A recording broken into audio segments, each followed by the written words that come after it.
Hey, girly. Now let's get right into it. Let's talk DeSantis. He said he would push to repeal Trump criminal justice reform if elected.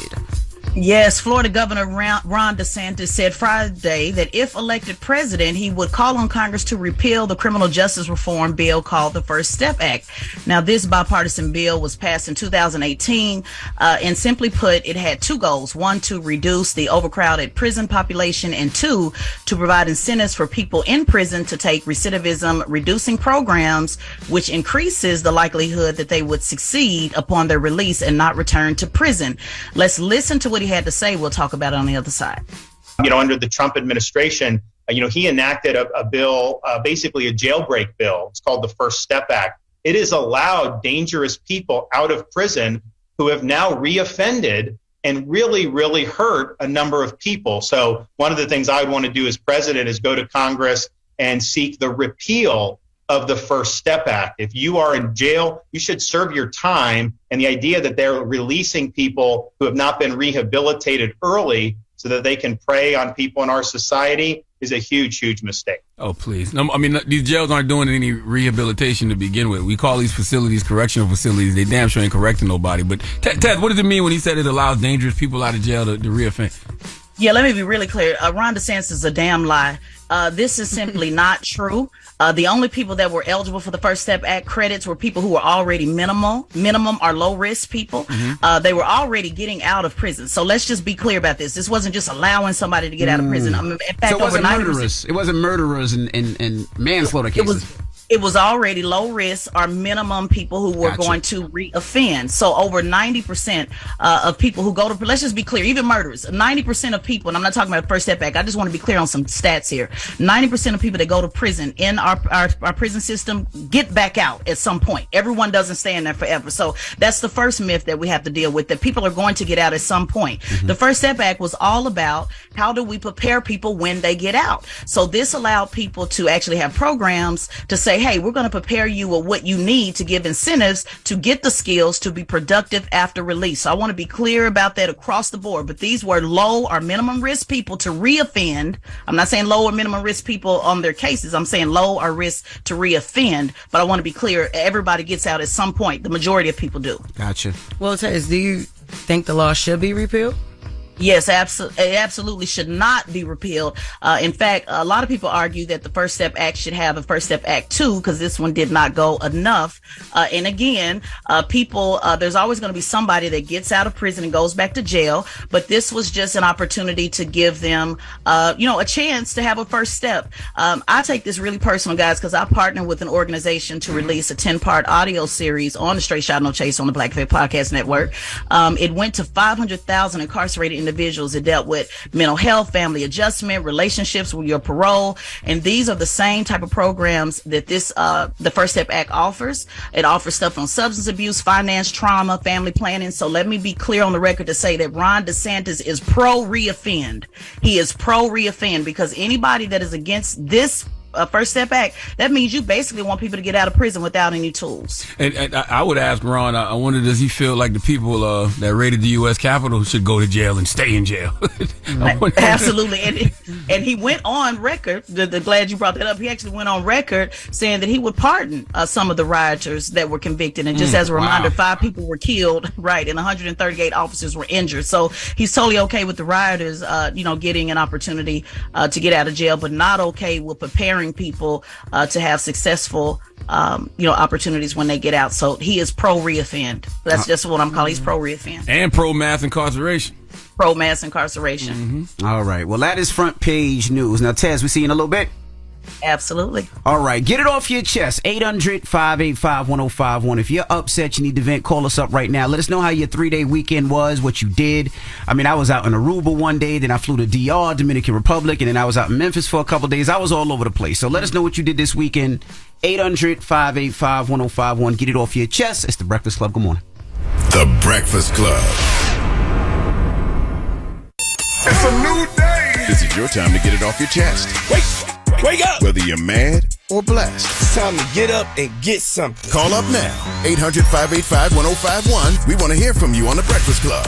Hello, who's this? Hello, my name is Devontae. Hey, Devontae, get it off your chest, brother. Like Jodeci? Hey, good morning, guys. How y'all doing? Who this is? Good. My name's Devontae. Are you Devontae or Avante? No, Devontae. Devonte. Oh, like Devontae Swing. Your mama was a Jodeci fan? She was, actually. Yep. Yeah. What's up, brother? Get it off your chest. Man, I guess the Celtics lost, man. What? Oh, you mad the Celtics lost? Yeah. Yeah, they weren't supposed to lose that one, brother. This looked like a good year Yeah, for you. I don't know what happened. Jimmy Butler happened. Yeah, Jimmy Butler. I think Jimmy Butler Duncan turned Robinson. something on. Jimmy Butler turned something on, and the playoffs have just been all about Jimmy Butler. He's been doing things that people don't do. Damn, man. It's all right, man. Like, you win some, you lose some. That's a fact. That's a fact. Yeah, now I'm trying to figure out if I want Joker to get a ring or Jimmy Butler to get a ring, because Jimmy Butler been balling. Well, I mean, it's not like the Heat have a choice in the matter. The Nuggets are going to beat the Heat. I'm not really I don't know. a Denver fan, but I just hope Denver wins. I'm almost positive Denver's going to win the NBA championship this year. There's no way I thought the Heat would take it this far. How about that? Me neither, but they not beating Denver. Hello, who's this? Good morning. My name is Swan. Hey, Twan, get it off your chest. I was listening to you guys Tessa's report on the first off, I want to say good morning to everybody, all the cast and everybody that actually puts in the wealth of knowledge that I obtained myself. So I hope everybody else benefits from the same knowledge. Good morning, brother. Good morning. Morning. But I just wanted to put my little 2 cents in about the first step that involving Ron DeSantis. Mm-hmm. I was actually incarcerated in 2016, and I did 5 years for something that black families, we are raised on: discipline, corporal discipline, use of a belt. Unfortunately, this little white girl in the state of Florida disagreed with that. So hold on, you did 5 years for disciplining your child with a belt? Agreed. Hey. Wait. How many times did you hit your son? Was it abusive? Was it like to the point where your son was bad? Like, what do you mean discipline?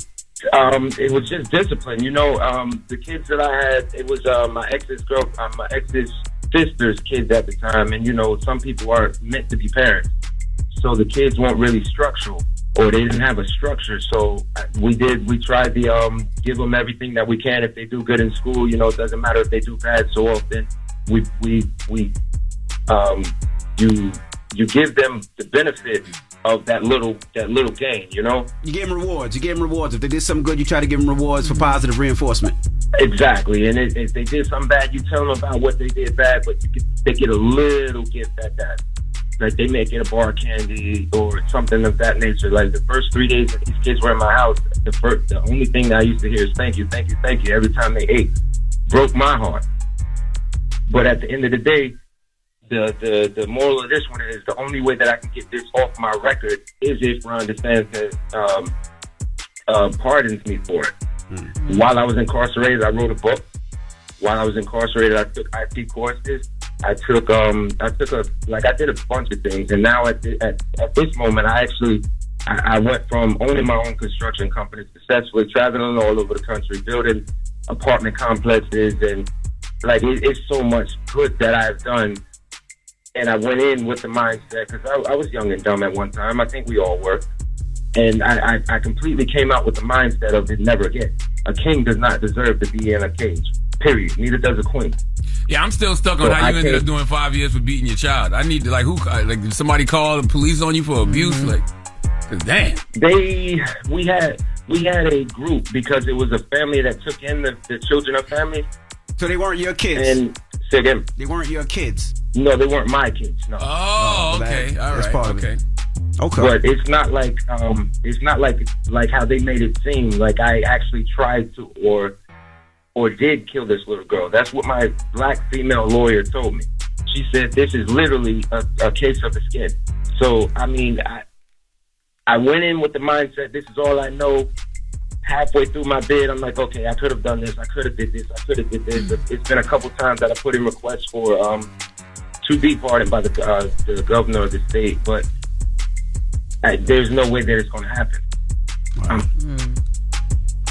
I don't know. I'm going to be honest with you. That was too deep for me on a Tuesday morning. Yeah, I'm just, heavy. I'm still trying to recover from the weekend. Yeah. Okay? Get it off your chest. I don't even know what just happened. 585-1051. If you I'm need being to honest with you. hit us up now. It's the Breakfast Club. Good that was morning. a little too much for me. That was heavy. The Breakfast Club. What it is. We live. Hello, who's this? Yeah, this Dez. What's going on, Envy? Dez, what up, man? Good morning. Good morning, Charlamagne. Peace, King.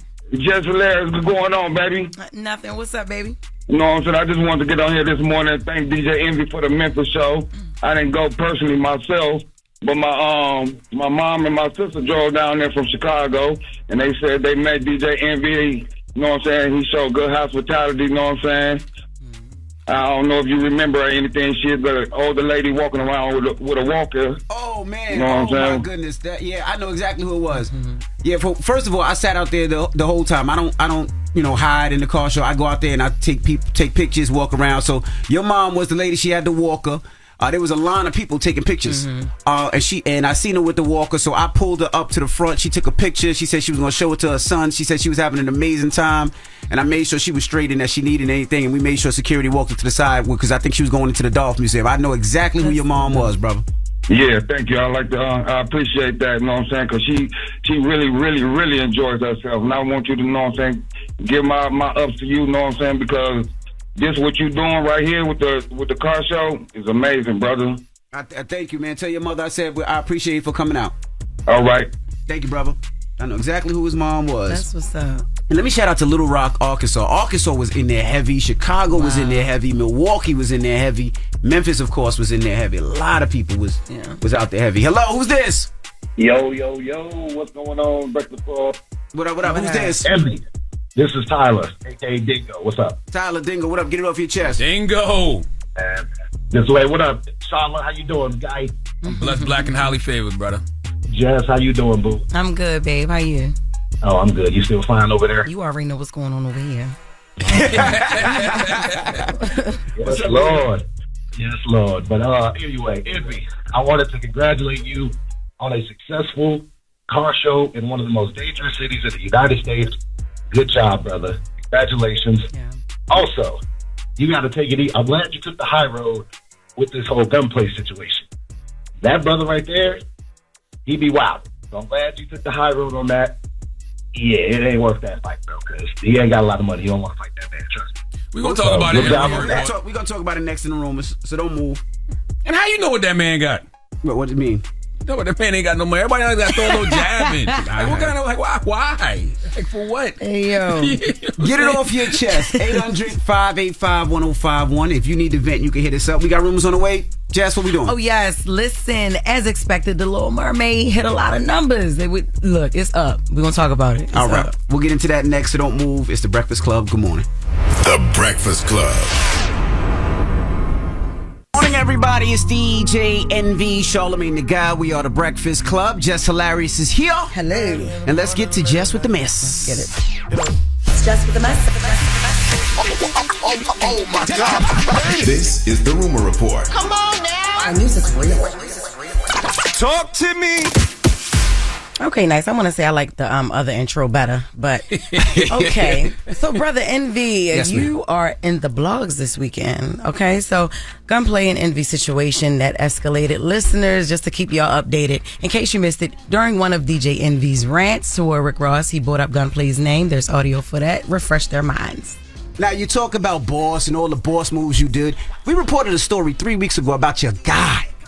Your guy. Gunplay is my brother. He has the Mack in the back of the 7 Series, and that's my brother.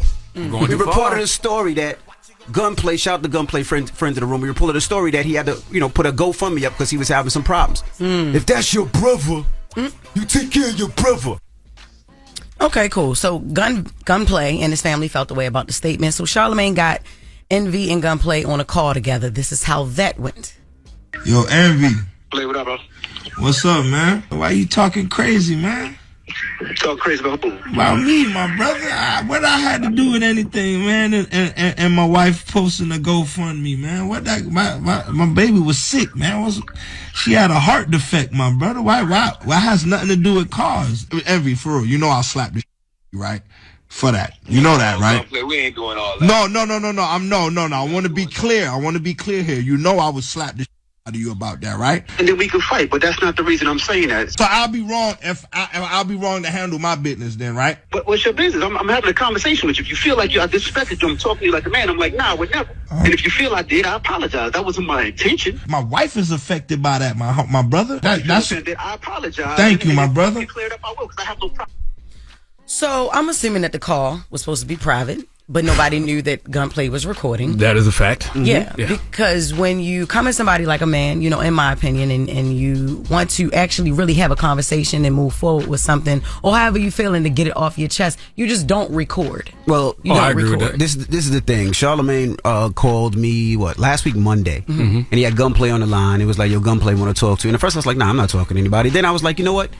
Gunplay's a friend to the room. He's somebody that we know, and if he has a problem with something, let me take the call, because that's what men do. Absolutely. And he was saying that I talked about his wife and his daughter, which play the call again, where you can hear me play it again. I never mentioned his wife or daughter at all. Now, it was talk about boss and all the boss moves you did. We reported a story 3 weeks ago about your guy. Your guy, Gunplay is my brother. He has the Mack in the back of the 7 Series, and that's my brother. We reported a story that Gunplay, shout out to Gunplay, friend of the room. We reported a story that he had to, put a GoFundMe up because he was having some problems. If that's your brother, you take care of your brother. Now, at any point, did you hear me mention his wife or his child? No, and I was here. Charlamagne, did you hear me mention his wife or child? No, but to be fair, let me finish. Okay, let me finish. So I didn't mention his wife or child, Right. and I didn't put the information about his GoFundMe. He did. That I didn't let that cat out the bag. He talked about it. It was something that was a story that was reported. So I didn't talk about any of that. And when Gunplay called me, because he's a friend to the room, and he was upset at first. You could tell he was upset at first. So I'm like, he's a friend, like speaking to any friend that's upset. So I let him go. I let him vent. And then we had a discussion. I said, if your wife was offended, that wasn't my intent. And you apologize. And I said, that's not my intent. I apologize. Which men should do. Right. Because I was like, you're a friend to the room and you felt the way, we can have a discussion. Yeah. Now, the thing is, he ended the call there. Charlamagne, how long did we talk on the phone after? We talked about 10 minutes after, and And how was that? How was the conversation? The conversation was very, very cordial. We were talking about families. We were talking about how we first started. Talking about how to squash this issue between you and Ross, and even how Gunplay. Even though he's had his beefs and problems in the industry, he still was a friend to the room. He would come up and he would do all these things on the show. We laughed, we joked, we got off the phone positive. Got off the phone positive. But two things we should add to that: the GoFundMe was in reference to an issue that his daughter was going. But I didn't mention. I just mentioned that he had a GoFundMe. That's all I mentioned. And number two, I think Gunplay was expecting a public apology, but you weren't here. Exactly. Yesterday, where were we? It was off for Memorial. Off, and last week you were in Aruba last week. And DR, so we weren't on air. And we were going to bring it back up and have this discussion because you know what I thought it was? I even said that last week, though. I said Envy's not here. Remember, me and you were here, Jess, and I said Envy's not here.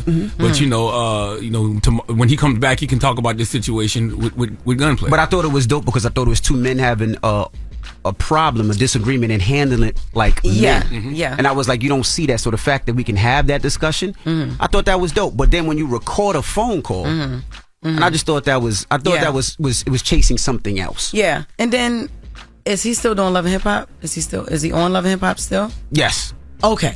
Because then that's probably the reason for him recording. I really honestly feel like, yes, he definitely could feel some type of way. He definitely has the right to feel some type of way because it's still bringing him into a situation that he had nothing to do with.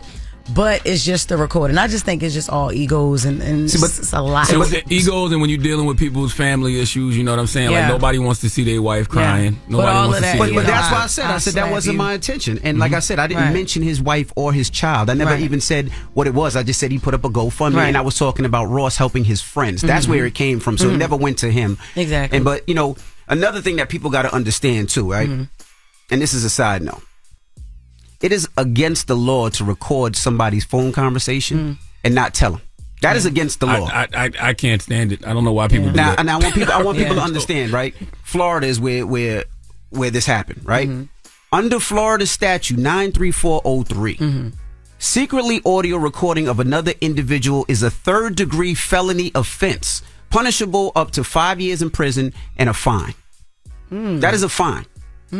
So now, district attorneys from Florida have been calling me like crazy because you're not allowed to tape somebody's phone call and put it out. Yeah.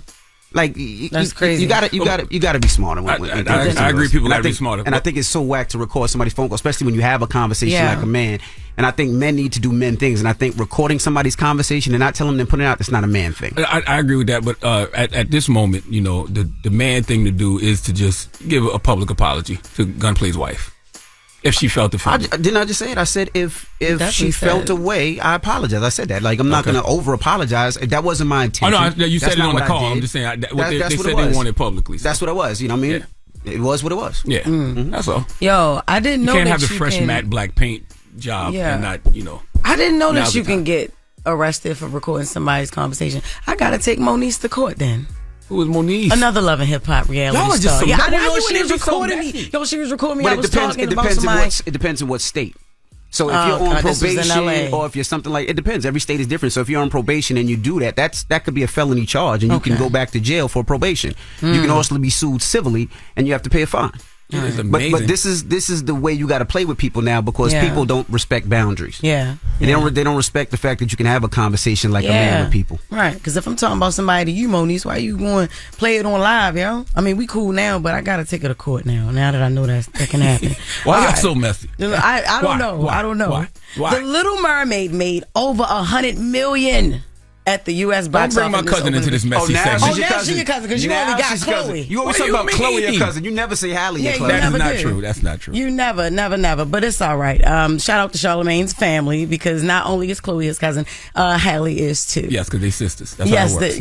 That's how that works. But I don't think she ever claims you, because you go real hard for for Chloe, not for Hallie. Me and Chloe cancels. Did you go see it? Did you go see it? I saw it. What day I saw it? Saturday, Friday, Saturday. Okay. Did you go to sleep on that one too, or did you? No. Was okay because you went to sleep on the White Man Can't Jump. I did go to sleep on White Man Can't Jump. But not because it was bad, because I was actually sleepy. Yeah, you were just sleepy. All them edibles and, that's all. You're fitness, so you got to take it easy. That's it. All right. Well, there was some nice audio from her aunt, Hallie's aunt, so this may be your aunt too, Charlamagne. I don't know. It's her real aunt, though. She had something to say after seeing the movie. This man whose dad picked cotton. Let's go. Your father picked cotton. Yeah. His granddaughter is the star of the biggest film in the entire world. His father picked cotton. Oh, yeah. South Carolina. 5 years old. 5 years old. Now who? And look, on top of that, Hallie's grandmother. There you go. Picked tobacco. Oh, yeah. In South Carolina as a child. Wow. So her grandfather picked cotton and her grandmother picked tobacco, and now she is the star of the Little Mermaid. This is great. Do you know those relatives? No, I don't know. You don't? Mm-mm. You don't remember? That's before my time. Oh, well, okay. So this is okay. Man, leave me alone. It's Tuesday. What's wrong with y'all? We just got back. That is amazing, though. I just want to give a big shout out to Halle Bailey. Sorry. That's right. That was amazing. The Little Mermaid, that was amazing. It's good to see. Did you see it? No, I didn't, but I will. So I'm not gonna lie like you.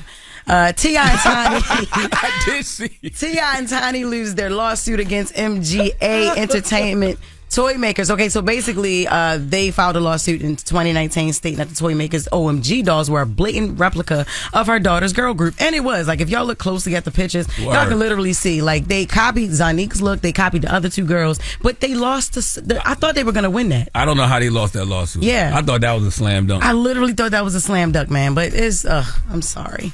That's so bad. That's just for the mess for the day. And her news is real. The allegedly. News is real. No, the news real today. Allegedly. All right. Well, that is your rumor report. Now, when we come back, Teslin Figaro will be joining us for some front page news.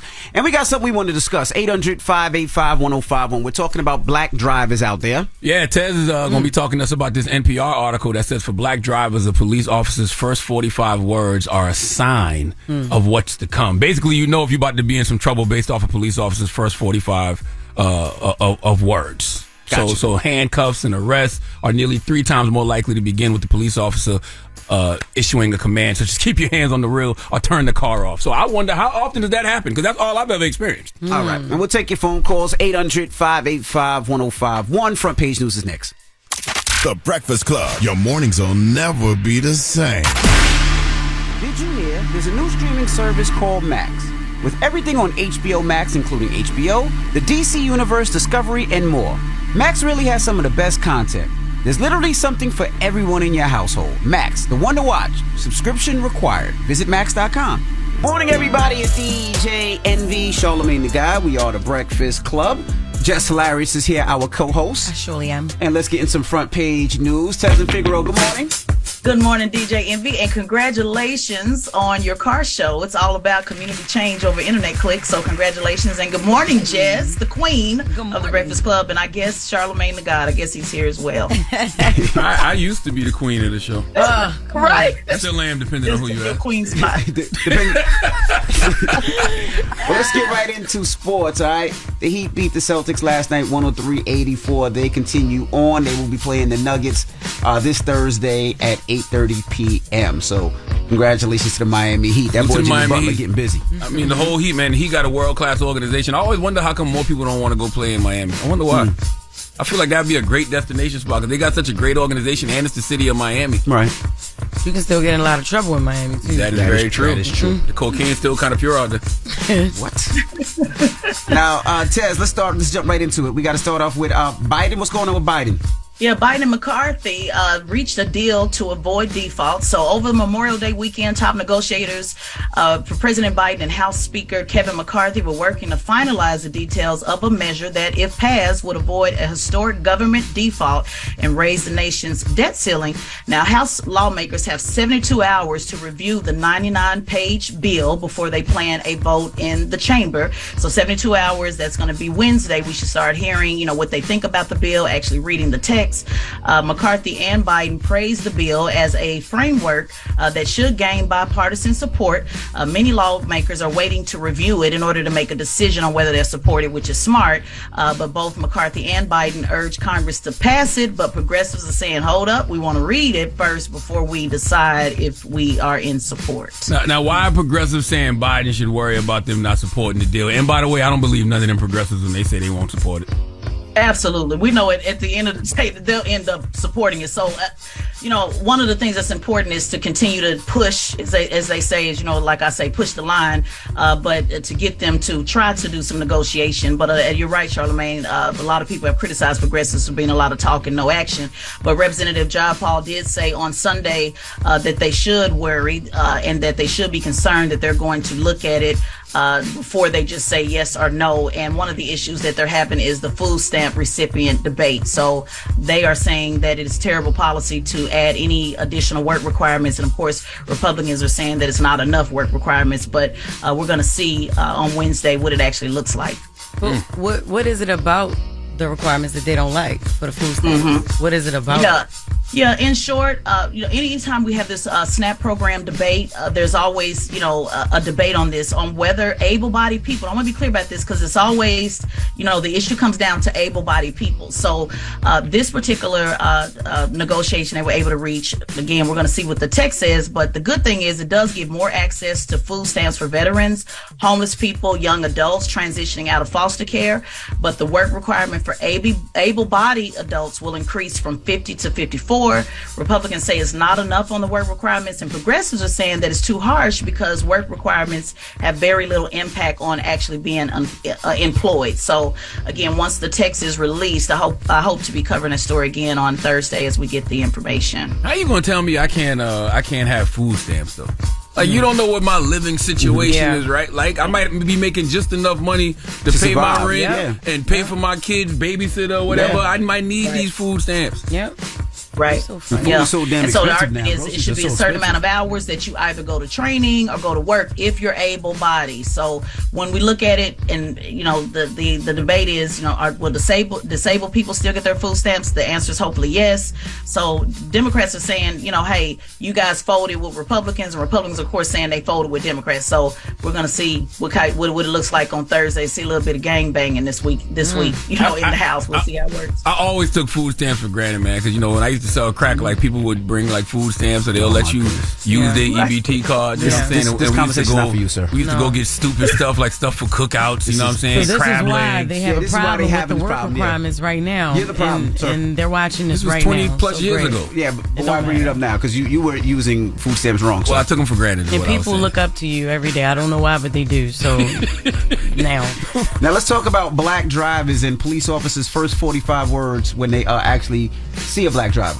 Well, I hope the listeners really dig into this because it's really interesting. But what they found is that when black drivers are pulled over, the first 45 words has everything to do with the likely outcome. Now, when police officers pull over these black drivers, they said that these words hold important clues on how the encounter will likely go.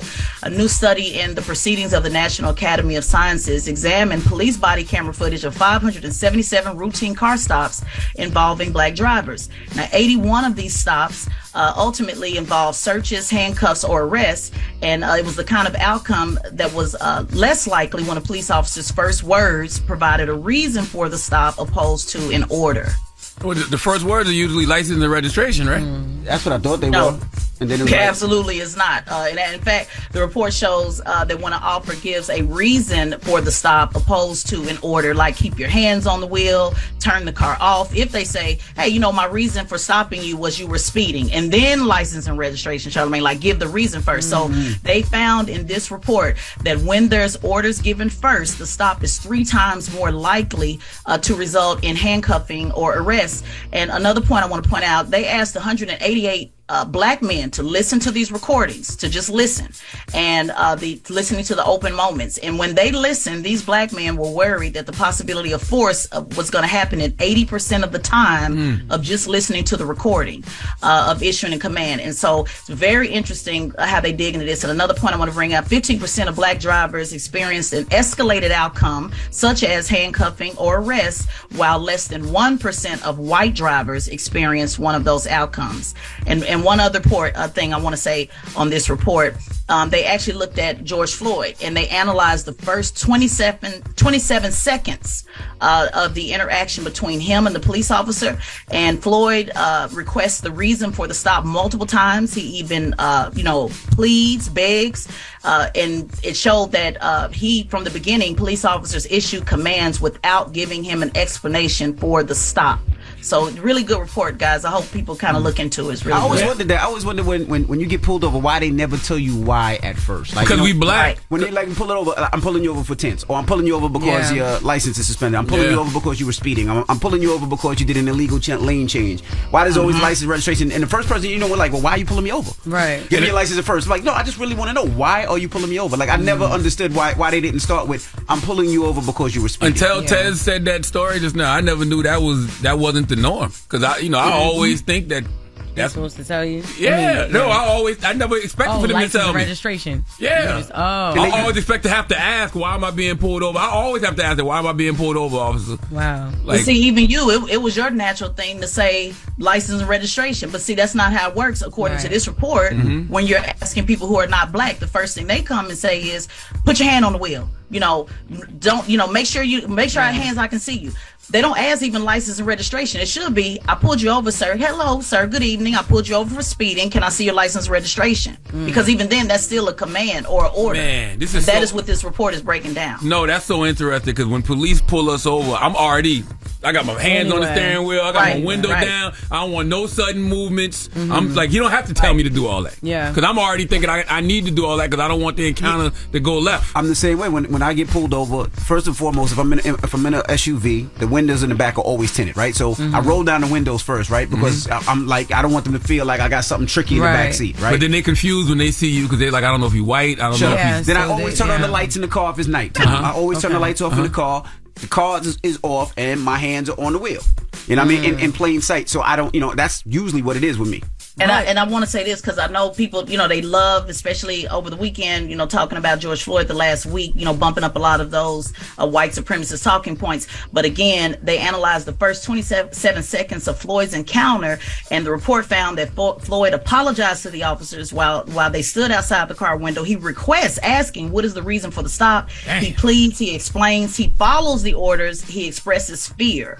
So every last thing that was said to Floyd was an order, never the reason for the stop. Well, I want to say never, but not in the first 45 words, the reason for the stop. So this is very, and there's a couple other cases they examine as well. I hope the family goes and looks at this report. You can find it on NPR.org. I feel like they always tell us after they run our license and stuff. When they run our license and see that we clean, then they come back and they be like, well, the reason I stopped you was because you had a roasted tail light. That's crazy. I only got not locked up. I only got pulled over like twice. Yeah, twice in my life. And they have always told me why. Both were white cops, a woman and a man. Yep. They told you immediately? Also yep. Wow. Or I got asked by one. I got asked, do you know why I'm pulling you over? Yeah, you know, or they'll be like, you were going. The guy just said, you were doing 80 and a 40. You know what I mean? That's not what I was doing, but that's he gave me the reason, so I haven't had to deal with that. You know, but and even the that's a dumb. You know why I'm pulling? Oh yeah, they were pulling me over because I was speeding. Like, what are you? Yeah. This is not a question and answer. Tell me why. You're pulling me over. Yeah. And then ask for license and registration. I was so scared. I just was like, I know why. I ain't about to be like, no. Did he let you keep your weed, Jess? Did they? I wasn't smoking at that time. Oh. Look, whatever. No, it's just that I was speeding, and the cop just asked me like, "Yeah, you know why I pulled you over?" I'm like, "Yeah, I was speeding, but I was only speeding because I didn't see you." So, boom. And just one last point, again, Charlamagne, when we talk about mental health, think about the anxiety. These black men just listen. They didn't watch it to see, if the person looked suspicious or if the person was there. Just black men listening to the commands. Their anxiety went high enough to say, something bad is about to happen. And that's what I found really deep about this, that just listening to the audio alone, black men said, hey, 80% of chance this is going to escalate into something. I thought that was really deep. Having this conversation alone, last time I got pulled over was on the way to work. You know what I'm saying? So it's like 5 a.m. on them back roads in Jersey, and it was dark out. I already got my wife on the phone, on speakerphone, just in case. You know what I mean? Like that's where your mind goes when you're a black man and you get pulled over. Well, I do that all the time anyway. If I ever get pulled over, I put somebody on speaker. It's usually my pops or my wife, either or. Put them on just so they can hear the conversation and what happened. And sometimes you be thinking, sadly, this might be the last time I talk to my significant other. Yeah. Sadly. That's right. Well, let's open up the phone lines. Let's have that discussion this morning. 800-585-1051. Let's talk about getting pulled over. Let's talk about the anxiety. Let's talk about, how has, when they pulled you over, how has it been for you? Do you feel like they tell you what's going on, or do you feel like you have to ask and argue? Let's talk about it. Because I never thought about it till just now, because I really feel like they don't never tell us until after they run our license and registration. It's no reason to feel like it. This report confirms it. You're right. So that's the great thing about having reports. It confirms the data shows that they do not tell us more opposed to white people that they say actually give the reason. Let's talk about it. All right. 800-585-1051. Tez, thank you so much. It's The Breakfast Club on BET. The Breakfast Club. Steady calling my phone. It's topic time. Call 800-585-1051 to join into the discussion with The Breakfast Club. Morning, everybody. It's DJ NV, Charlamagne the Guy. We are The Breakfast Club. Jess Hilarious is here. I am. Now, if you just joined us, we were talking about black drivers getting pulled over. And now, Charlamagne, you were talking about some stats that we just brought up. Well, yeah, Tesla and Figaro reported in Front Page News. It was this NPR article that says for black drivers, a police officer's first 45 words are a sign of what's to come. So, you're in some trouble based off a police officer's first 45 words. And they say car stops that result in a search, handcuffing, or arrest are nearly 3 times more likely to begin with the police officer issuing a command, such as keep your hands on the wheel or turn the car off. Now, as a black man, that's all I know. That's why, when they approach us now, I already got my hands on the wheel. I already got my window rolled down. By the time they come and ask me for license and registration, I'm asking them, I'm like, listen, Mr. Officer, I'm going to reach for my wallet with my license in it. Like, I'm already telling them how this is going to play out. So I've never had a time where we weren't getting orders. They don't ever tell us what we got pulled over for till after they run our license and registration. And see, that's different for me because I've only experienced the opposite. I'm always told why or asked, do I know why? Now, Now I used to get pulled over a whole lot, like all the time. I would get pulled over, and that's usually because I'm driving a nice car, and they would pull me over to see, if I actually own the car. And driving while beige, which is something nobody ever talks about. It's always about driving while black, but driving while beige is a thing too. Shut up. So I would get pulled over all the time, and the majority of the times when I got pulled over, no, they wouldn't tell me why they pulled me over. They would ask for license and registration first, and I'm always asking because I was always upset. Cause I'm like, I ain't doing nothing wrong. Why are you pulling me over? Yeah. Why are you pulling me over? And then they usually would try to come up with something left, or there's a frame around your license plate, or something bogus. Now when I get pulled over, they tell me I got pulled over last week. I was on my phone, and they pulled over. We pulled you over because you were on your phone. The biggest one is always it used to be your tail light is out, your brake light. Yeah, your brake light was out. Yeah, that's always the one they always use. No, in New York they use, in Jersey they use, if you have anything hanging from your rearview mirror, tints, and if you have a something around your license plate, like if you have one of those frames, which is messed up because when you buy a car from a dealership, they usually comes with a frame. It comes with the frame. Yeah. So those are usually the reasons why you get pulled over. Wow. But let's go to the phone lines. We have Jasmine on the line. Jasmine, good morning. Good morning. Morning, girl. Hey, we're talking about getting pulled over while being black. Let's talk about it. Yes, so I have to commute like an hour from work, and I was running really late, and the next time I was late, I was getting 3 days off work. So I was doing like 80 minutes 60 when I got pulled over. But I was just a little bit that day. So I was like, as long as the officer, like, is maybe younger or maybe black tie, maybe I'll get off. So he pulled me over. And he just asked me why I was going so fast. He didn't ask like for my insurance or my registration. He just asked for actually if the car was just registered to me. And then he asked me why I was going so fast. I told him I put on my little voice like, I'm so sorry. I'm trying to get to work. If I'm late, I'm gonna get 3 days off work. And that's my bad. And he was like, okay, well, just let me see your license real quick. I showed him my license, and he let me go. So he let you go. He let me go. Okay. Wow. I was really nervous though because just being pulled over while driving black is always just like a nervous situation to kind of be in. I was nervous. Was the cop black? No, he wasn't black. Okay. He wasn't white either. He was maybe Hispanic. He was other. Okay. He was other. Yes. Yes, I love you by the way. I love you too, girl. I really hope that you're on here more often. We love hearing you on Thank you, baby. Thank you, mama. Hello, who's this? Hello. Hey, what's your name, brother? Yo, this Heavy going on. Heavy, good morning. Caller from that 843. I hear the Geechee in your voice. Man, first off, Charlotte, me and you got a beef. We'll address that at another time. Jess, same thing with you, but we'll talk later. Envy, my beige twin brother, what's going on, man? I'm here for the topic. Let's get to this. Let's no straight shots. Let's get to it. Talk to us about driving while beige. All right, listen. Listen. So for me, my understanding, I used to work for the City of Charleston Police Department and North Charleston. So I'm going to say this as clear as day. I ain't got ties to law enforcement no more. I out the game. The black officers that I work with, we have a different playbook. We approach everybody with the clear, concise, hey, officer so-and-so, this is why I pulled you over, da-da-da-da-da, license, registration, proof of insurance. The people that come out there with that keep your hands where I can see them, a lot of them white boys, scared. That's the problem. That's real. They come into things scared. They already, I don't know what to do. I don't got this. I don't got that. And I got to control everything. When you got the experiences, you from the city, and you usually dealing with people that you grew up with. Most of the people I pull over. I know you're from the way. I know you're on the way. I even know you. It is what it is. Fine. I'm not hostile when I come to the car. I don't got no issues. I don't got no nothing. I'm gonna approach you like a man or a woman until you pose a threat. I'm not taking you as one. Yeah. But the problem is a lot of people get behind that gun and badge. They think that badge give them power, and they're scary when they do the job. They should implement a new rule for law enforcement. If you can't take a punch to the face and fight for your life, you can't carry a gun.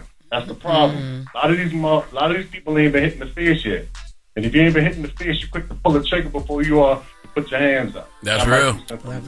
And I wish that all those law enforcement officers knew that we just as afraid as they are, if not more afraid, because we don't got the gun. Very true. Very true, man. How you bring a gun to a conversation fight and tell them what it's in control? That's right. You're right. You ain't control for what? You don't want to bring the gun, and we out here talking. All I got is conversation for all you know.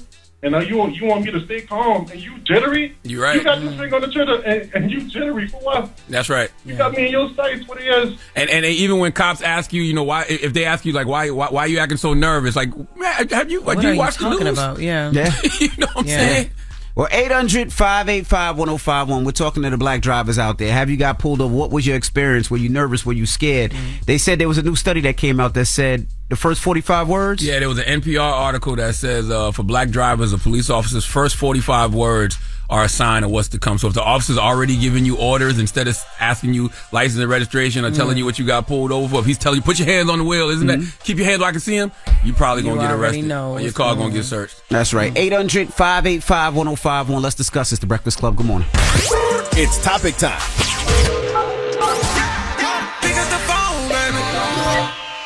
Call 800-585-1051 to join into the discussion with the Breakfast Club. Talk about it. Morning, everybody. It's DJ Envy, Charlamagne the Guy. We are the Breakfast Club. We have Jess Hilarious here, our co-host. Yes. Now, if you just joined us, we're talking about a new study that came out talking about black drivers and saying when police officers pull you over, the first 45 words that come out of their mouth is usually how the stop is going to go. Yeah, right. they said if first 45 words from a police officer usually determine whether you're going to get searched, handcuffed, or arrested. You see, you're 3 times more likely to have those things happen if the police officer issues a command first before anything else. Like put your hands on the wheel, keep your hands where I can see them, that type of stuff. And I'm really surprised you only got pulled over twice in your life. Twice in my life. That's surprising. Yep. Yes, as much as you be riding dirty. I don't ride dirty. Why you I gotta just put that out there speed. like that? I don't know why you think I was just so notorious before. No, all of that FaceTiming and driving you be doing, Instagram living and driving. Yes, that should be illegal. Okay, well, they should pull you over. If you know how to do it, you'll be fine. That's why they got all types of gadgets that you can prop the phone up and you'll be fine. I don't never have my phone in my hand. They stop you for that too. What? They'll stop you for being on Instagram Live on your phone. Oh, if it's in your hand, but if it's on a gadget, they don't know. That'd be funny as hell. Somebody pull you over and be like, license and registration, Jess Hilarious. I was just watching your live. Oh my God. I was just watching your live and saw you ride by. Actually. Hello, who's this? Hello. Hey, what's your name? It's Zach out of Houston. Hey, what's up, brother? Talk to us. So yeah, man, like the topic of the day, I was talking about, police pulling you over, and I'm in Houston now, but I'm from Mississippi. So being in the South, that's you don't play around like that. So whenever we get together and family events and stuff like that, I know we have a good time. We're trying to have fun with our family and stuff, but I ain't gonna lie, I use that time to let them know, especially my younger cousins, because they hot-headed. So hey, when y'all get pulled over, and especially because I know we be drinking, and stuff like that. Try not to drive, but if y'all get pulled over, just listen to what they got to say. Because it's already, I don't want my family to be on the news trying to talk about just stuff like that. If y'all drinking and driving, y'all deserve to go to jail. Like, why would he say that? What? I don't have no remorse for you. Yo, at the cookout, everybody need to stay in the house. Yes. Not go home drunk, yo. Call a ride share. You know what I mean? Like, what? Hello, who's this? This is Kyle from Cleveland. Hey, Kyle from Cleveland. Talk to us about being pulled over, brother. So, as a black man being pulled over, my experiences have differed from the cop coming up and telling me what he's pulled me over for, and the cop coming up and giving me commands. And what I noticed was the difference was if I had an active warrant or something going on with me, because they could see all that when they run my plate or run anybody's plate. So that could be a definite factor in how they approach the car. If they're running your car and they see you have a active warrant and it's approach with caution or armed and dangerous, of course you're going to come up to the window and start giving commands. But if the problem is if you're clean and they come up and start with the aggressive commands and stuff like that. But I feel like that's how they always approach us. You know what I mean? Because I feel like once they run they get your license and registration, don't tell you what they pulling you over for. Mm-hmm. Then after they run your license and registration, they come back to the car and say, well, the reason I pulled you over was because your tint was too dark or because you was swerving. And you're like, damn well I wasn't swerving. Right. But you just happy to be cool and get off. Not to cut you off, Charlamagne, but when they run your plates, when they run your license, if the car's in your name, they can see everything off your license, all right? Mm-hmm. So You know what I'm saying? So if you have something going on, they already know before they ask for anything, before they tell you why they really pulled you over, any of that. So yeah, you know, and I always wonder with everything that we know in this world and all the tech that we have, when they run those plates, they should be able to see if those cars have insurance, right? If they registered and all that. Like it should all be connected. I never understand why they have to take your stuff and then bring it back to the car to double check. Like everything should pop up. I understand the license because you don't know who's driving the car, but you should know as soon as you run them plates if that car has insurance, if that car has a registration, if that car and all that other stuff. You know? Yeah. So I'll tell you real quick. I got pulled over one time and. The reason the cop gave me was because he said, and I didn't have, like, I had my license, but it was expired, right? So my card literally was expired. And he said he could see that from running my plate, that I didn't have a valid, like, non-expired license. Like, my license was good, but my card was expired. And he said he could see that from my plate. Card. Yeah, thanks for calling. That happens a lot. So if they run your plates, whoever's the owner of that vehicle, if your license is suspended, that pops right up. So if they run your plates, that's usually why they pull you over, because your license is suspended. Now it could be your wife driving, your husband driving, or your children driving, but that's how they run. But the one thing I hate is in New Jersey, I think in New York as well, that if you don't have your insurance card with you, let's say you left your insurance card at the home or at the crib, or your insurance card expired and you forgot to put the new one in, if you don't have your insurance card, you have to go to court. That's right. Which is stupid to me. You have to actually physically go to court and take a day off of work and give them that insurance card, which I think a lot of that should be able to, to see. So I always tell people, take a picture of your insurance card. At least you have it in your phone. So well, I just want to tell you, if you're in the New York, New Jersey area and you work at a DMV and you want to help your Uncle Charla out, I just want to get in and get out real quick because my license expires on June 29th, 2023. You know what I mean? And, you would really be doing me a solid. It expires soon like that. June 29th, 2023. Don't you have an assistant? That's his birthday. He can't. His assistant can't go to DMV. He got to go. Yeah, I gotta go. But you can fill out paperwork now. If you fill it out now, they'll send a new one to the crib. Well, just tell me what I need to do, y'all. You know what I'm saying? Like Jess said, you got an assistant. You have an assistant. Help me out. Okay? That's your moral of the story? That's my moral of the story. And she's white, so she can get you right up in there, right up out of there. You know what I mean? So you good. Yo, we got Jess with the Mess coming up. What we talking about? Ooh, Beyonce performs alongside Blue Ivy over the weekend. We're going to talk about that. Why are you singing like that? I don't know, because I was lost for a second. Then I had to come back. Y'all already know how I come back with it. All right. Jess Hilarious. It's the Breakfast Club. Good morning. Morning, everybody. It's DJ NV, Charlamagne the Guy. We are the Breakfast Club. Jess Hilarious is here. I am. And let's get to Jess with the Mess. It's Jess with the Mess on my music. There we go. Child, the ghetto. This is the Rumor Report. So my news is real. On the Breakfast Club. Woo, honey, it's ghetto up in here. That's the intro you like. That's the intro I like and I want. Noted. Just add an allegedly to it. Red, just put that's the one she likes. Please. And add an allegedly to it. Social media reacts to Blue Ivy performing in Paris during Renaissance World Tour. Now, I'm mad at this for a couple reasons. I'm not mad that she's performing. I'm mad at how the comments were swarming against this little girl. What you mean? Because they were saying she was stiff, and Beyonce had Blue up there performing. She actually got to do her choreography this time. Remember now, a couple months ago, we saw Blue Ivy performing alongside her mother in Dubai. This was the Dubai Renaissance. I think that was a charity concert, and Blue was trying to do her dances, and B was like, "Oh no, wait." But now she's actually doing the choreography, and she ain't doing too much movement. People in the comments coming at her talking about she's stiff this and stiff that, and she can't dance. And I hate that, though. Imagine the pressure of Beyonce being your mom and you not wanting to mess up at all. She looked a little nervous when it was a part where Beyonce was doing the move, and then she was right there. Then she turned around and she went back and said, "Get it, girl! Like you got this on your own." And B was looking like, "Well, damn, we ain't rehearsed this part." Well, she's 11. 11 years she's old. 11 years old. 11 years old. I think just them coming at her is the problem that I have. That sounds so stupid. Well, that's social media. If you expect social media to have any type of integrity or respect kids, that's not going to happen. But you can also tell that a lot of people don't have kids. Like, I have two daughters that are in dance, and it takes them a long time to get the dance together. And then when they get the dance together, then they have to get comfortable in doing the dance. And it takes time. You're on a huge stage with all these people. She's 11. You know how stupid 11. Your kids look in the middle of the living room? At least she on on stage in Paris getting it Exactly. in. Your little kids looking stiff on stage in the living room. You know what I'm saying? Stiff in the living room, look, yeah. mom, look at this. And when they do something dumb and jump up with both of their hands in the air, you supposed to be like, Yeah, yeah, we gotta that's act like we cute. like it. Exactly. Yeah, I hate that. But you know what? It's always like that with these stars and their kids. Like, and then I don't like how they could start comparing kids. So they're like, oh, Bow Wow's daughter would have ate this up. Oh, this girl would have ate this up. They always coming at Blue Ivy. I feel like. Well, Bow Wow daughter get busy though. Bow Yeah, Wow no, daughter. I'm talking about go crazy. She get busy. She Go crazy. get crazy. But she would body adults.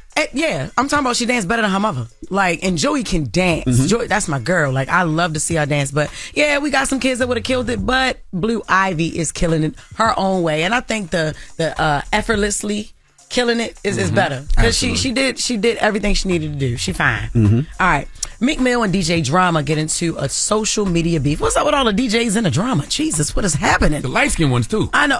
Oh yeah, all look, the beige ones. Look, I just What's saw up? Y'all had a meeting? I just saw DJ Drama not too long ago, and he don't look nothing like he sound.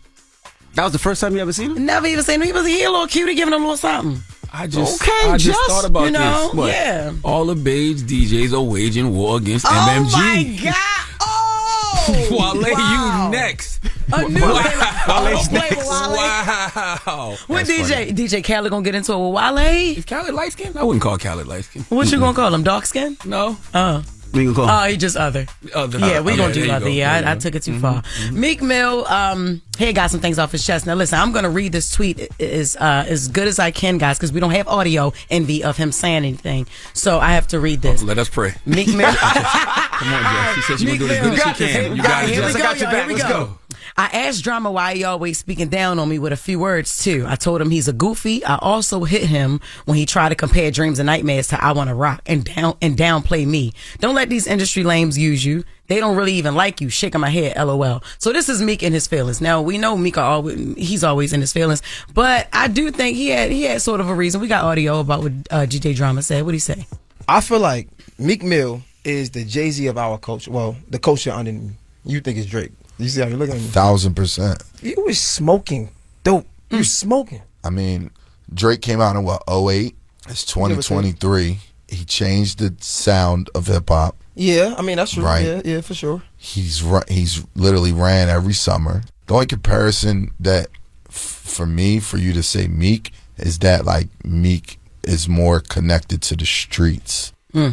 I think that is true. Meek is more connected to the streets, but in the same breath, I don't think that he needs to be compared to Jay-Z because I don't think in any way, shape, or form he's like that. Can we take a step back for a second? What's up? We've never had that conversation. There's never been a conversation about who's the new Jay-Z, Meek Mill, or Drake. That's not.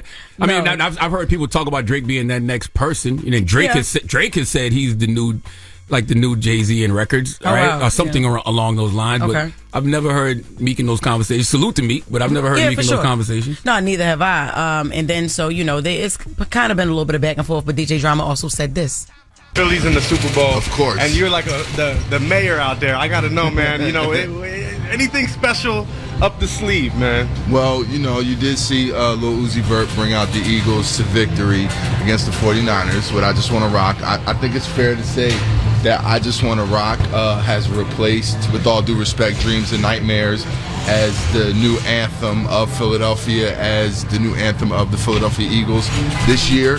So I'm looking forward to hearing that song many times Super Bowl weekend. Now, I thought Drama was bugging when he said that too, but the key words in that moment was this year. Mm-hmm. Right, but I would say this. Yeah, he said this year, and also Lil Uzi Vert is his artist. Yeah. That is his artist. Really? And not only that, to go back to what you said, yes, when Meek first came out, everybody said that Meek was the new Jay-Z, not as in selling records and not selling albums, but as far as what he meant to the streets. I never heard this. Yes, this is new to me. Because he was a young rapper coming from the streets talking about what the streets was going through, so a lot of people compared him to how Hove came out talking about the streets. I don't remember any of those comparisons. They did, Salute to Meek. Meek is his own entity. Not as selling records, but as far as what he was doing and giving the streets encouragement and some of the stuff that he was talking about was early Hove. I did definitely, absolutely, positively. You remember? I never heard that one. But salute to Meek. And I also want to give a shout out to Jay Hill, the podcast that DJ Drama was on. That's Baltimore's own Mr. Jay Hill. Oh, okay. Can we drop a bomb for him real quick? Because that's my guy right there. All right, thank you. And clearly it must have been a conversation if Jay Hill brought that up. Yeah. But I just never heard the conversation. I mean, before this week, I would have said I would have loved for them brothers to get on the phone, but somebody might have taped it. But I would have loved for them brothers. I mean, they both from Philly. They know each other. They've been in this industry a long time with each other. I would have loved for them brothers to actually have a conversation and speak out their differences, because I hate going back and forth when brothers go back and forth online, especially that brothers that know each other. Let me ask you a question. They know each other. Are you in drama going beige ball, Meek Mill and Rick Ross now? Is it a beige balling against MMG? What are you talking about? Yeah, what are we talking about? Anyway, listen. I just had a brain fart because of your dumb question. God. But it was literally about me ending the news. Never mind. Say what else you was going to say. This is stupid. It is. Yeah, it's a good thing it's time to go anyway. That's crazy. That's right. That's what I want to say. Hold on, my bad, real quick. So, I actually really do like I Wanna Rock, but Dreams and Nightmares, classic. Like for football, classic. Ooh, it gets me in the mood for football. I just want to rock. Classic. I don't feel like I'm at football. I want to dance, but no, that Dreams and Nightmares gotta go for football. It's the biggest record still in the club to this day. It don't matter. Yeah, I love I Wanna Rock. And it's been out, 10 years? Yes. When you put that time on Dreams and Nightmares is a classic. But he also said this year. He said this year during the Super Bowl season, which Dreams and that made the statement less stupid. Yeah, right? Lil Uzi Vert's record was big during that time. I still don't know if it was big as Dream and Nightmares. Nope. I don't think there's anything bigger than Dream. Well, in the club during that time, that record was huge. No, yeah, it's crazy. But there's no record to this day as far as now that Dreams and Nightmares is like Frankie Beverly before I let go status. I'm telling you, it's one of them ones. Dreams and Nightmares is the song that they play before the last song in the club. They play it like all of that. That's one of them ones, man. Listen. Yep. Well, that was Just With The Mess for this hour. All right, her news is real, allegedly. Well, give me a donkey too, man. Man, 4 after the hour, I need the organizers of a Juneteenth event in Greenville, South Carolina to come to the front of the congregation. We'd like to have a word with them, please. All right, we'll get to that next. It's The Breakfast Club. Good morning. The Breakfast Club. Your mornings will never be the same. With audio titles on business, career advice, fitness, and more, Audible keeps you inspired. Whatever you're looking for, check out all the audiobooks, podcasts, and originals you could ever want, all in one place. Sign up for 30 days free at audible.com/Breakfast Club. I was donkey up the day. Made it. Damn, the hee-haw again. It's time for Donkey of the Day. I ain't trying to be Donkey of the Day no more. They should be embarrassed by what they already did. I'm not making these people do these things. Called Donkey of the Day, and it really caught me off guard. Damn, Charlamagne, who got the Donkey of the Day today? Well, Jess, hilarious. Donkey of the Day for Monday, May 30th goes to the organizers of a Greenville, South Carolina Juneteenth event. Salute to the 864, all my upstate South Carolina brethren. What's happening? Dropping the clues bombs for them. Okay. Now, we know what Juneteenth is, right? An American black holiday celebrated on June 19th to commemorate the emancipation of enslaved people in America. Well, in Greenville, for whatever reason, they decided to use white models to promote the holiday marking the emancipation of black slaves. You heard me right. They decided to use white models to promote the holiday marking the emancipation of black slaves. Now, when I first saw this, I thought it was fake. I thought it was one of those things somebody created and put online just to get a reaction out of people. But lo and behold, I was wrong. Let's go to WCNC Charlotte for the report, please. Because we are seeing backlash on social media tonight as marketing material for a Juneteenth celebration in the Carolinas. Well, this is a picture of a Juneteenth banner in Greenville, South Carolina, circulating online. It is drawing some ire, and it shows, as you can see here, a white couple advertising this upcoming Juneteenth celebration. The lead organizer says that they were trying to portray how everyone is welcomed to join in Juneteenth celebrations. That said, organizers are apologizing for the execution of that message. We understand that it's a very sensitive subject, especially in the African American community. And we failed at making sure that we completely centered African Americans at the center of our marketing, of all of our marketing. Organizers, after apologizing, say that they plan to change the banners to feature now just the Juneteenth and the Pan-African flags. You know, you never see black people blackwashing white culture. And the few times you do see black people being given inclusion in something white, you get reactions like, Halle got for The Little Mermaid, and I have no idea, why we think we need white people as the face of Juneteenth. As much backlash as we give Republican legislators for trying to retell American history and for creating laws to keep real discussions of race out of schools and banning books about race and for trying to hide the truth about this country, especially in regards to anything to do with black people. Why, as a black person, would you ever want or think to gentrify Juneteenth? Are you doing this so Starbucks gives us our own specialty drink? Do you want a caramel blackcino for Juneteenth? What's that thing you be drinking, Envy? The lemonade? No, what is it? Macchiato? Macchiato? Macchiato. Yeah. You want a sweet potato macchiato? Macchiato? Macchiato? Yeah, macchiato. You want a sweet potato macchiato? Huh? Do you think those flavors can only be obtained by including mayonnaise on the Juneteenth menu? Oh, I know what it is. You want Whole Foods to have a Juneteenth special. You want organic chicken and seedless organic watermelon on sale. You think those things can only happen if white people are involved. This is just like when they took the 5 Heartbeats off the cover of their album because the label thought it would help sell better with white people on the cover, which was actually a thing. They used to always do this in music, okay? It's really? Like, back in the day. Wow. It'd be black artists, but it'd be white people on the cover. Wow. It's like Brad Pitt playing the Mexican or Tom Cruise playing The Last Samurai, okay? Now, the co-founder, Pete Lee, said the last thing we want to do is exclude people like they did for us, which is true. But you don't have to exclusively invite the people that actually did us wrong, all right? This is the celebration of our people being freed, all right? That's like getting released from jail and inviting the cop and judge that sent you away to your welcome home party, okay? You know what? I don't even know why I'm trying to explain this. My good sister, Amanda Seals, had some thoughts about this, and she summed it up quite nicely. Let's listen. Dear Black people, Juneteenth is our day. You don't have to feel any kind of way about white people not being included in Juneteenth, because they are included in Juneteenth as the descendants of enslavers. But Juneteenth should be about unity. Why? This country is not about unity. Juneteenth is an American holiday. If you're not going to teach true history in American schools, then don't come trying to take Black holidays and call them American holidays. The point is that Black folks can be all right celebrating a day for Black folks without feeling like we have to include other folks. I don't see Christians spinning dreidels for Hanukkah ads. Ba-dum-bum. Hey, points are made. Please give the organizers of Juneteenth in Greenville the sweet sounds of the Hamiltons, please. Oh, now you are the donkey of the day. You are the donkey of the day. Yeehaw. All right. This whole story got me thinking. What's that? Why is there not a sweet potato Macarena? What's it called? Oh my Macchiato. God, that's because you don't even know what it is. It's macchiato. Why is there not a sweet potato macchiato? Wouldn't that be fire? You don't need. Have you ever had a macchiato? No. Okay.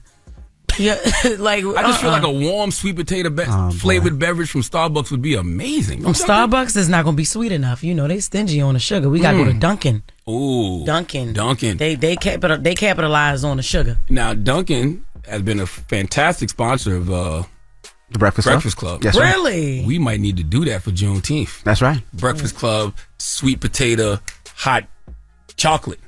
Oh, that would be good. Sweet potato, hot that would something. be good. And then maybe y'all can stop buying so much Starbucks. That's not happening. No. Why would you lie like that? Well, you know, and they charge you if you go to Starbucks and say no ice. You know, they charge you extra for that. Like because they charge you extra for no ice. Yeah, because it means you want more juice, more of the lemonade. Or more y'all of like this. Y'all like this. I'm a Dunkin' Donuts person myself. Dunkin', holla at the Breakfast Club. What up, Dunkin' Donuts? We're gonna come up with a sweet potato themed beverage for Juneteenth. That's right. Let's do it. All right. And shout to BET. We'll see you guys tomorrow. Peace. Speaking of BET. sweet potatoes. Yes. Everybody else, let's open up the phone lines. Let's continue on. Yes. Dr. Umar was a little upset. Oh, yeah, he was upset at you, Jess. He was a little upset at you. What? Now, let me pull up what he was upset about a few things, but he said, God. He posted this. He said, "Dear Sister Jess Hilarious, you misrepresented my words on your recent Breakfast Club conversation with Brother Shamik Moore. Based on reports I received, I criticized the possibility of the new movie showcasing snow bunny hopping to our black children. Having not yet viewed the movie myself, I was in no position to tell others not to support it. Nothing but respect for you, sister, but please try not to misquote your brother going forward appreciatively." Did you misquote him? I didn't. No, I didn't. I didn't. I don't think it was a misquote. I don't know. It wasn't a misquote. I don't be misquoting people. Well, this is what. And then Umar said this over the weekend. What did he say? Can somebody help me understand this new Spider cartoon? I don't follow the cartoon. Spider-Man Across the Universe. Spider-Man Across the Universe, and he's bunny hopping in the damn trailer I saw on YouTube. How the hell you gonna have a black superhero cartoon for our children? And he's lusting and thirsting over the skim milk in the damn trailer. This is insane. How you gonna have a cartoon bunny hopping over the white girl in the cartoon? Lord have mercy. And then what is it, Little Mermaid? They said Little Mermaid is swimming in the milk. She is bunny hopping too. Jesus. Little Mermaid got a snow puppy. Insane, brothers and sisters. We can't even have a cartoon with black on black love. It's getting out of control. I can confirm there was a snow puppy in Little Mermaid. Was there a snow puppy? Well, let's open up the phone lines. What is the questions? 800-585-1051. Do you agree with Dr. Umar? Is Umar on to something? Is this a conspiracy that they can't even show black love in cartoons and in fictional fantasy stories? Let's talk about it. 800-585-1051. Welcome back to the work so week. Disgusted, Jess. We'll talk about it when we come back. It's the Breakfast Club. Good morning. The Breakfast Club. It's topic time.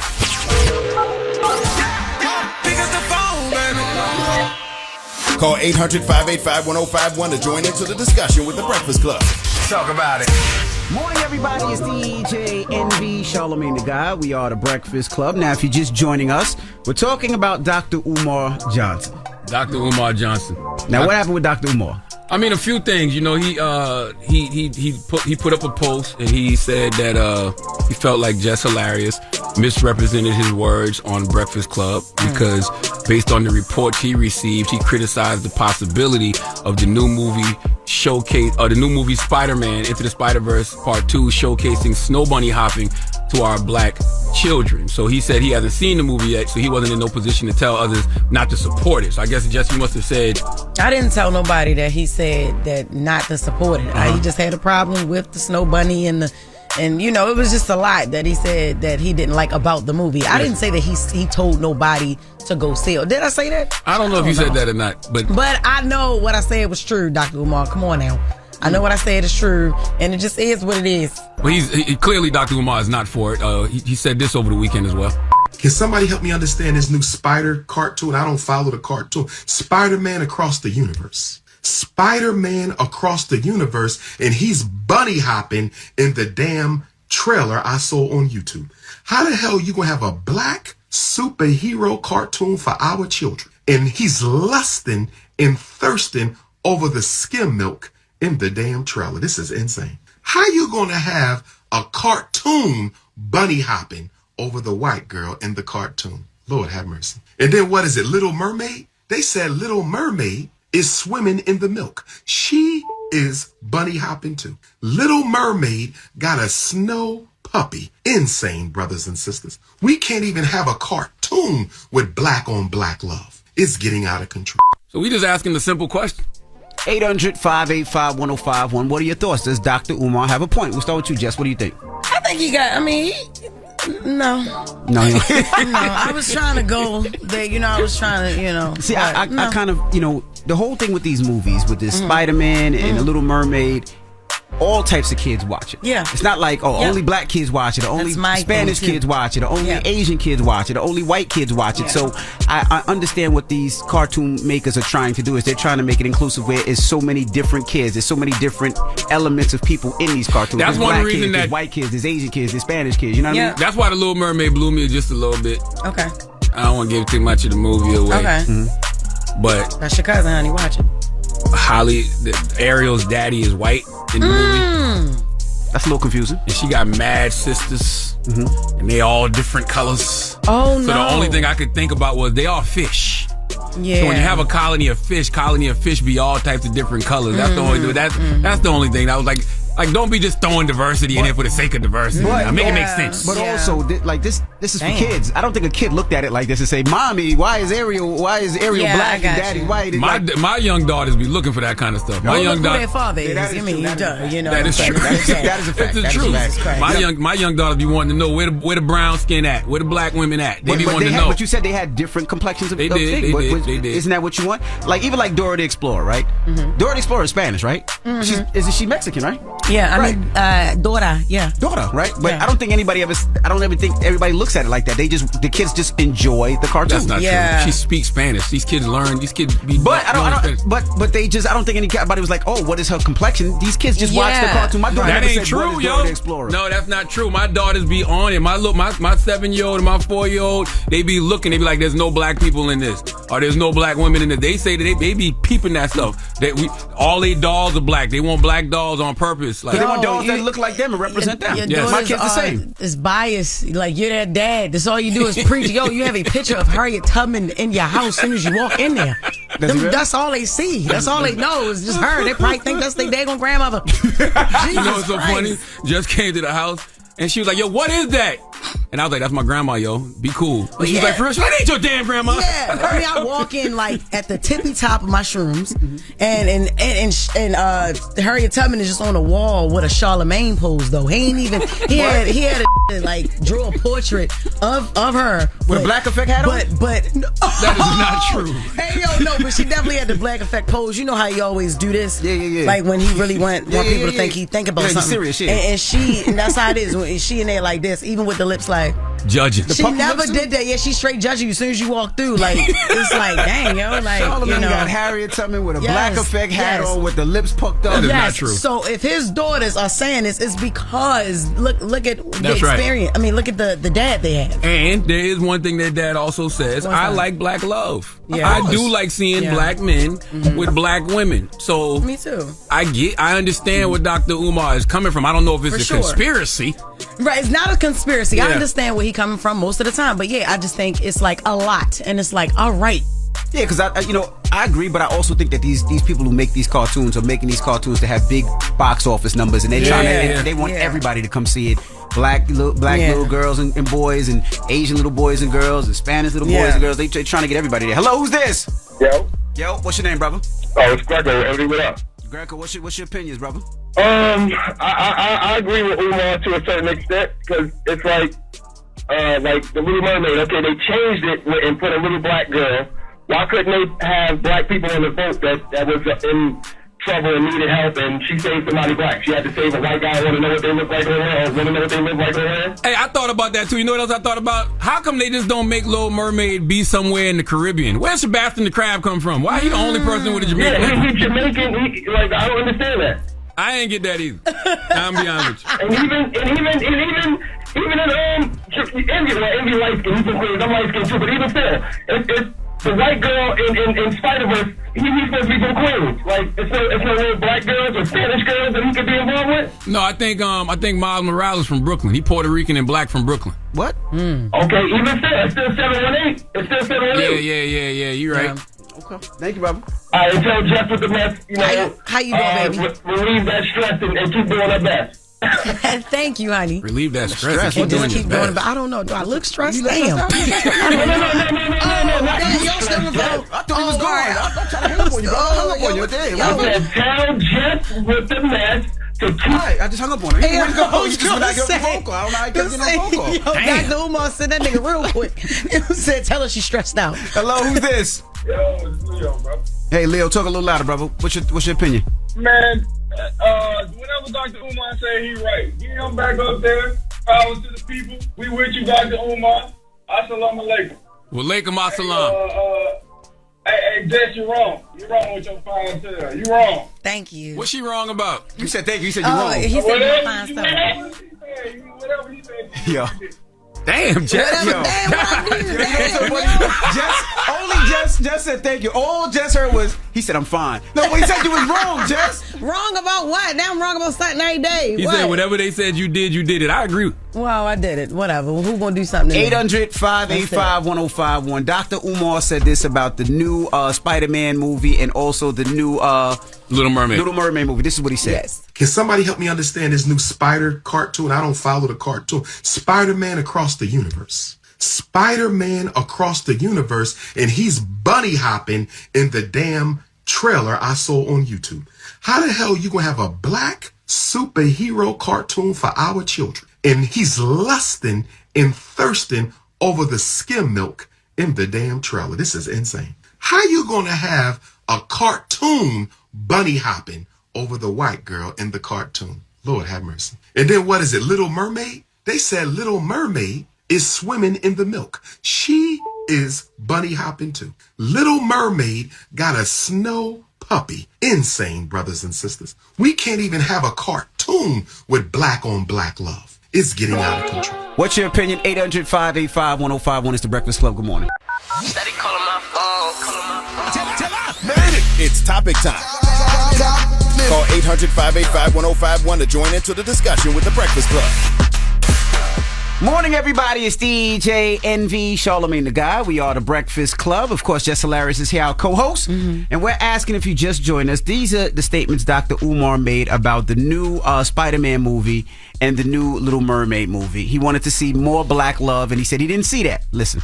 Can somebody help me understand this new Spider cartoon? I don't follow the cartoon. Spider-Man across the universe. Spider-Man across the universe, and he's bunny hopping in the damn trailer I saw on YouTube.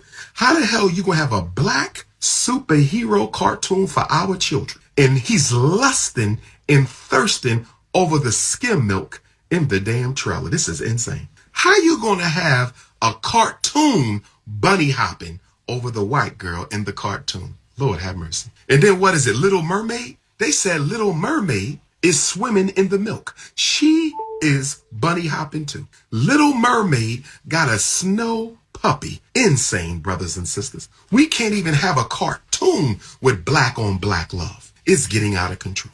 I agree we need more black love. I like seeing black men with black women, but you made a good point, Envy. You know, a lot of this just has to do with money in business. Yeah. You know what I mean? So if you already got a black and Puerto Rican Spider-Man, which Miles Morales is, and you got a black Little Mermaid, I guess, you know, they feel like they do have to balance out the cast by having them have white love interests. Correct. I guess. And then it's not only black and white people. It's so many other races probably sent home like, dang. You know, so this goes back to Envy's point where he was saying it's not, I think it's good to see Hallie. It's good to see, you know, all types of shades of colors, you know, and as opposed to just seeing white all the time. I agree. You know, I think it's good and it's really important that we highlight that portion of it as well because it's not only black kids and white kids in the world. Hello, who's this? This is Dana. Hey, Dana. Good morning. Talk to us, Dana. Good morning. Where's the school? Where's the school? Oh, you talking about Dr. Umar's school? Dr. Yeah, Umar, where's the school? he got the school. It's in Delaware. It's open? I think he's waiting on accreditation. But no, if you follow Dr. Umar online and on YouTube and stuff, he definitely has the school. It's the Frederick Douglass Marcus Garvey Academy, I believe it is. Right. Tell me where I'm going. Hello, Lauren. Hello, can you hear me? Lauren, good morning. How you feeling? Good morning. How are you? What's your thoughts, Lauren? Okay, so I think I haven't seen it, so I'm gonna go ahead and say that. But I feel like he needs to remember to be less judgmental and more loving, since that's the point, right? Right. Interesting. Less judgmental, more loving. That's interesting. I think it's a valid. You know, it's deceitful if you're out there saying one thing and then like bashing somebody. That's not love. That's not compassion. That's not goodness at all. You know what I mean?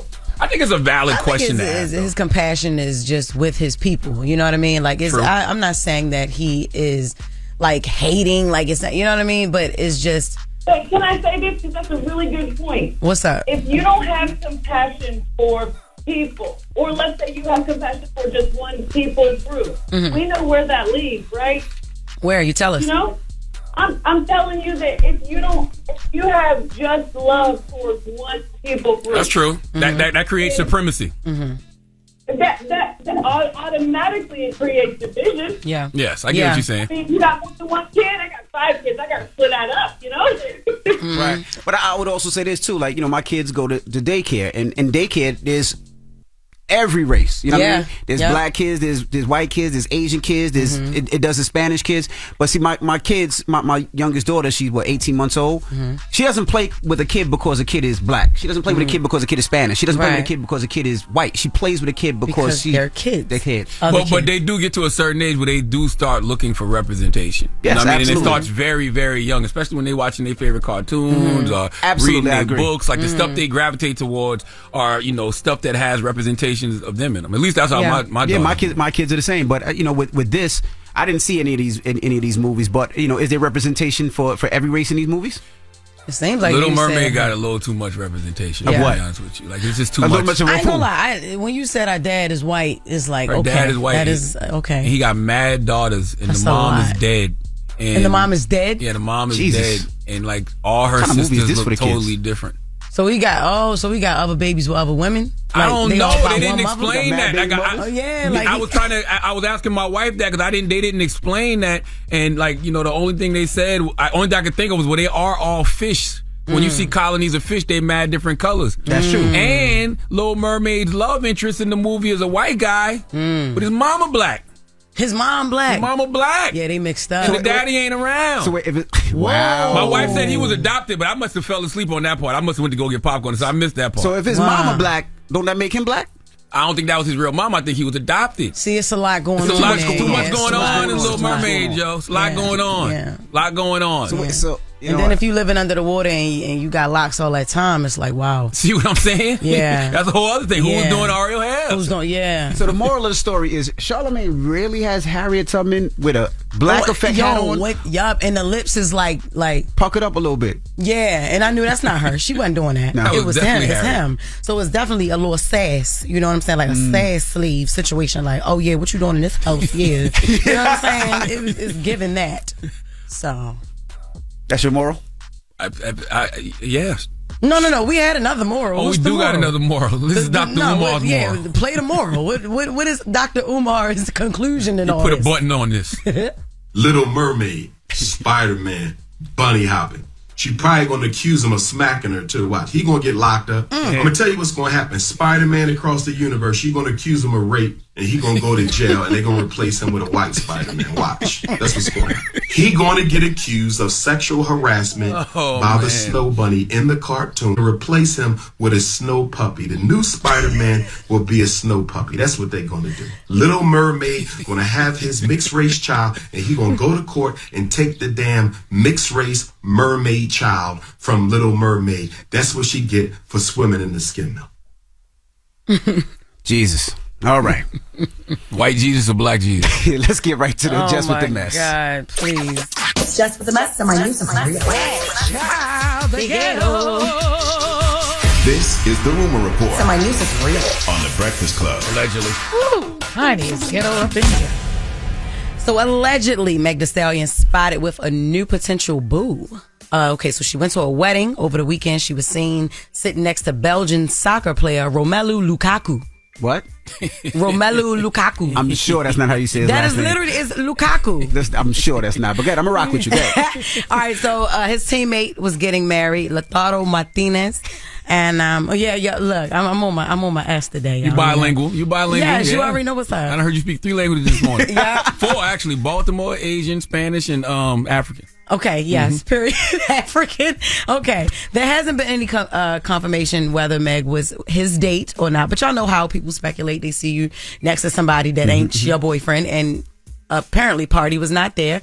They were sitting a little cozy, I guess. I mean, I'm not sure. Now, if you Google Romelu, there are different stories swarming around about him in his dating life, whether he has a longtime girlfriend or a wife or not, but I don't really know him, so I don't know if that's true or not.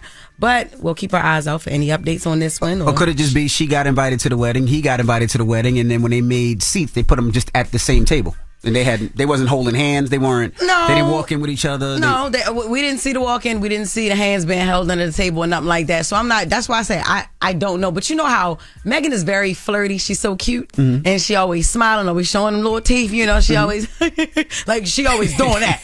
So if somebody caught that, you know, cause she was just doing that standing next to Jay-Z when he was trying to talk to her. I don't know what the hell he was trying to say. They was at Renaissance and he was like trying to talk and she was just like, like she always do that. You know what I mean? So, you know, I don't know if that's just I guess her friendly way of sitting next to somebody. That's got to be annoying to be a woman knowing every time you're standing next to somebody, it's a rumor or sitting next to somebody, same table. And poor Megan, she just got to always smile, no matter what. Because if she looks stank, then somebody gonna say she ain't want to be sitting next to nobody. But I don't know. But maybe it was after that poem that Party did. Maybe that turned off. It was a long poem. It was long and drawn out. Remember it was. Well, man, shut up, it's not man. funny. All right, it's not funny. It's actually a my good guy poem. Party, man. Salute Jess the Party. is crazy. All right. Raven Simone says everyone she's dated had to have an NDA signed. And when I started dating, all right, damn, Red. God damn. Ray is like, please stop reading. Please, just go. That is so messed up, yo. Yo, all right, go ahead, Ray. Play the audio, yo.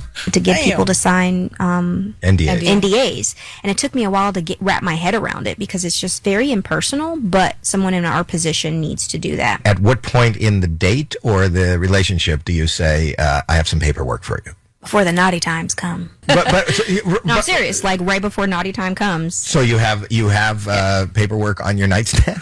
Yes. Wow. Not always on the nightstand. It might happen the day before or whatever. Damn. Wow. Do you make your men sign NDAs, Jess? I'm not gonna lie. I started to do that. Yes, I did. Actually, the guy that I'm dating now, yes, absolutely. What's he has his an name? NDA. It doesn't matter. How do NDA. You need an NDA. Damn. Jesus. How do you have that conversation? Like, and how early do you start? Okay, so What do you mean? How do you have conversations? You think you don't speak English? How does that? No, What do he's you saying, mean? how do we have that conversation? Yeah, what's wrong with him, because man? I didn't hear him. I didn't hear him. Yo, he keep going like he not. Anyway, yeah. So it comes into play when I feel like we're exclusive, or I feel like I'm going to be exclusive with you. I like I said and told him over dinner. I was like, listen, being that I'm just hilarious, and I do a lot of things that I don't want to be out there or whatever. You have to sign this paperwork. You want to be serious with me? And he was like, what? For a minute, it was like he was caught off guard, but then he signed that damn paperwork, and that's just what it is. You know, you have to protect He signed yourself. it without a lawyer present? Yeah, absolutely. Damn. Yeah. yes. He signed it without a lawyer, and I mean, he read it. He understands. I don't know if that thing is what it's illegal. about. Please. I'm serious. Please. Well, I absolutely agree with Raven. You just never know, and then we never know what the hell going on with Raven. So, I like that. I agree with the NDA thing, though, because, man, everybody's looking for attention nowadays. Everybody wants clout. You just don't know. Yeah. You're right. Yeah. You're right. I make everybody sign, even friends, people I'm just getting to know, stuff like that. Like, whatever, like homegirls, other people in the industry have gotten NDAs from me. You want to be homegirl? All right, cool. You want to hang around me? This what you're going to do. Because I don't do things that I want everybody to know. So, boom. Nikki opens up about being on the Pound Town remix.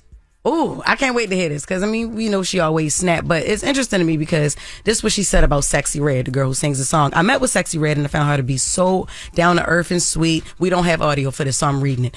I couldn't hear myself on the song at first, but once I let go and decided to just have fun, I ended up loving it, and it came out very nice or whatever. Can we hear some of the song? Because she actually absolutely killed it. The Vagina Brown, Poom Poom Pink song? Yeah, that is. I mean, that. Mookie Brown? Yeah. What do you say? Poom Poom Pink. My booty vagina. pink. I mean, my booty hole brown. There you go. Yeah, that. Mookie Brown, Vagina Pink. Yeah, Yes. I ain't gonna lie. At first, like Nikki said, she couldn't see herself on it. I couldn't see Nikki on that either. I couldn't see anybody on it but Sexy Red. But I'm glad that Nikki actually did it. And then Sexy Red said thank you to Nikki, and that people who call her mean are just, because she's actually really cool. So she was upset. I don't know why people call her mean and all that. All right, you better tread lightly, girl. All right, that's nice. I like that. That's Jess with the mess. Now, do you have to sign an NDA if you put everything that you do in a rap? No, I don't think so. Why would you? Like, if everything's sexual, if you talk about all the sexual stuff you do in a rap, would you still make a person sign an NDA about what y'all do in the bedroom? I mean, no, that's funny that you actually said that because in Nikki's verse in the song, she actually talks about hitting the split on the D and during missionary and all of that. And her husband, Kenny, actually confirmed that is true, that she actually be doing that. Yeah. So I maybe the NDA work on the music, maybe it don't, because it could be fabricated.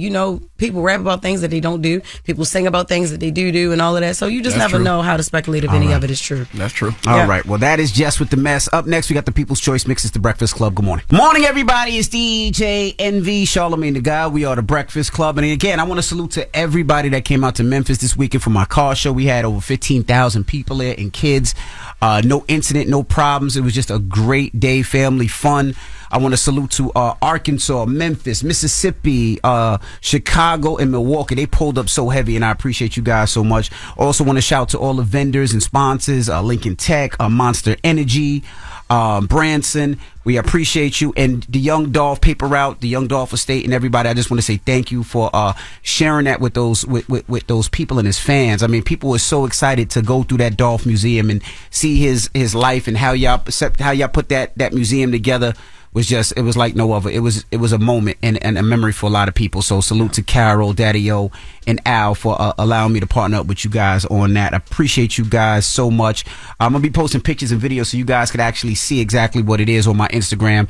And then June 18th, shout out to my brother Trey the Truth out in Houston. We're going to do the same thing out in Houston, putting a car show together for Father's Day weekend. Nice. And again, kids 5 and under are free. We want you to bring your family. It's that type of event, man. We just want you to be able to come someplace and enjoy. And somebody called earlier, said his mom was there and his mom was in a walker, and I remember his mom because I remember she was trying to get a picture, and we took that picture with her and we made sure it's that show is all about helping each other out. Yeah. All about showing love, all about, putting kids in cars that, they might have never seen and giving them inspiration so they know that they can work towards whatever they want.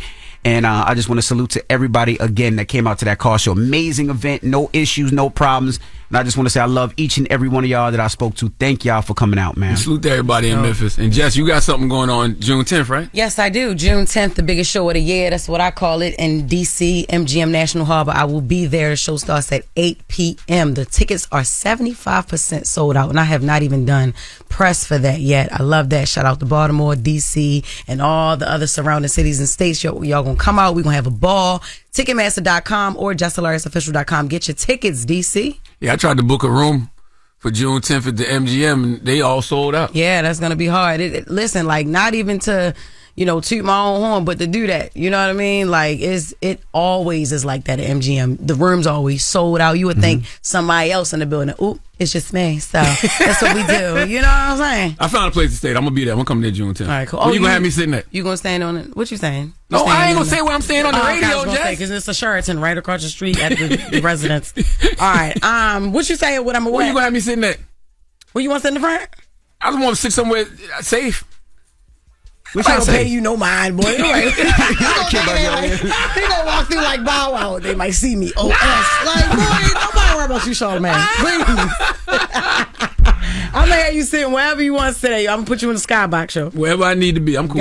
Got you. All right. When we come back, we got the positive note and more. So don't move. It's the Breakfast Club. Good morning, everybody. It's DJ NV, Charlamagne the Guy. We are the Breakfast Club. Leave us with a positive note.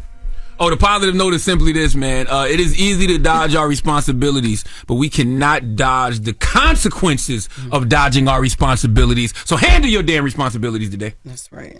Breakfast Club, bitches! Y'all finished or y'all done?